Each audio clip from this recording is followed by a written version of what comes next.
I was there last Ramadan. This is my first time going to Mecca. And there's people of every single skin color from every single corner of the globe. Different genders, different ages. It's so packed in Ramadan, bro. Like, to walk a mile takes at least an hour and a half. You're pushed up against people's backs. You're stepping on each other's feet. I didn't see one fight or one argument the entire time.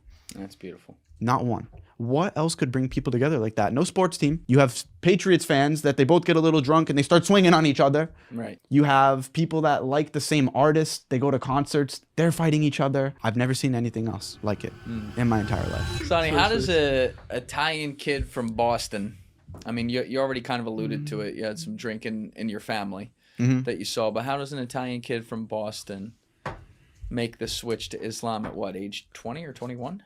20. So it's been just about 2 years now. Yeah. What were all the things that brought that on? The biggest thing is something called my fitra. My fitra. This is the Arabic word for it. It means your innate disposition, your innate knowledge. So you acknowledge we have a creator, right? And this creator placed some things inside of you innately, knowing that murder is wrong. You don't need a book to tell you that killing someone's wrong or stealing is wrong. You feel that inside of your heart. So this is what we would refer to as our fitra, our innate disposition, right? So when receiving the message of Islam, everything aligned so much with what I already believed in my heart, I couldn't even put it into words, such as this life being a test, such as praying to God alone. I grew up Catholic, so I was taught when you lose your keys, or I lost my green Skittles once, pray to St. Anthony to find that. I never did that stuff. I didn't pray to Jesus or anything. And that's no shade to anyone that does. But me personally, when I'm trying to connect with the higher power, I always pray to God alone, right? Aspects of praying 5 times a day, waking up with the sun, going to sleep with the sun. This life being a test, I'm not sure if I already said that. But basically everything that I kept learning about Islam, it was like what I already believed, and it was just reaffirming it. And then I didn't even want to jump right into, stopping drinking and stop talking to women and this and that. Are you familiar with how you become Muslim? Do you know the process? No. You go to Mecca, and then they have to kill a cow, and then they take the blood, and no.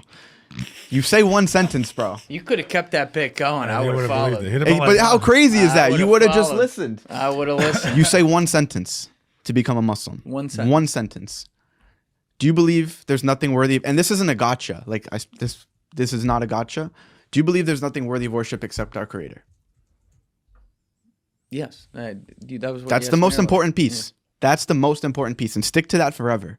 That is the most important aspect of this entire test that we're in. And the second part of that sentence is, do you believe that the Prophet Muhammad, peace be upon him, is the final messenger from our Creator? Which you haven't looked into it. Right. So I'm not expecting you to answer that right now. But you literally just say that statement. There's nothing worthy of worship except our Creator. Say that right now if you believe it. Say it. If you die tomorrow, that could be the ticket of getting in. And I believe that the Prophet Muhammad, peace be upon him, is the final messenger. And then you're a Muslim. And then you're a Muslim. That's it. As long as you That's you know what? No, but that's the first pillar. You got a snip too, or is it doesn't matter if you're not shipped? No, it doesn't matter, bro. The first pillar of Islam, the first pillar of Islam is your testimony of faith. So I was always very logical about it. I wasn't one of those guys that listened to the Quran and I started crying and I was like, this has to be from God, or just when I was praying,